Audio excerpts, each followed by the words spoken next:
কাজ করতে গিয়ে বিদেশে আটকে পড়া শ্রমিকদের বাড়ি ফিরিয়েছে কেন্দ্রীয় সরকার। বুধবার রাতেই তারা দেশের মাটিতে পা রাখেন।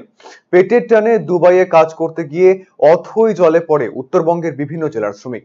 এরপর বালুরঘাটের সাংসদ সুকান্ত মজুমদারের তৎপরতায় এই বিষয়ে হস্তক্ষেপ করে কেন্দ্রের বিদেশ মন্ত্রক। এরপরেই আটকে পড়া শ্রমিকদের দেশে ফেরানো হয়।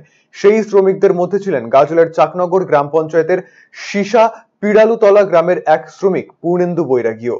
ভিসা এবং পাসপোর্ট কেড়ে নিয়ে তাদের আটকে রাখা হয়েছিল সেখানে। অবশেষে বাড়ির লোক বাড়ি ফেরায় খুশি পরিবারের সদস্যরা। ডিসেম্বরের 1 তারিখে আমি বাড়ি থেকে বেরোই। 5 তারিখে মুম্বাই থেকে ফ্লাইট ছিল দুবাই যাওয়ার জন্য। আমাদের গ্রামের এক দালাল, নাম নিবেন বিশ্বাস, সে বলেছিল 8 ঘন্টা ডিউটি, ওভার টাইম আছে সাথে 4 ঘন্টা, 1600 টাকা বেচেকের কথা বলেছিল। আর বলছে সব শপিং মল কিংবা স্টোর কিপারে কাজ দেবে।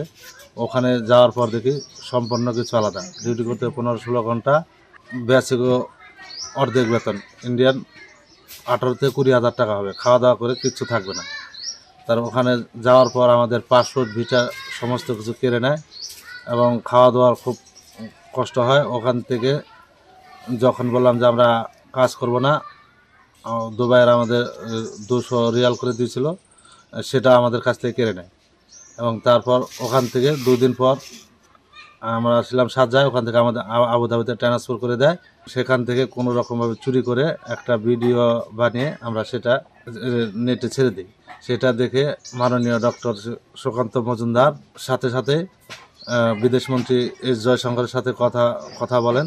তারপর উনি এখান থেকে দুবাই অ্যাম্বাসিকে ফোন করে এবং এখানকার আমাদের লোকাল গাজল থানা এবং গাজলের বিডিও সাহেব এবং সুকান্ত মজুমদারের নেতৃত্বেই আমরা বাড়িতে ফিরে এসেছি।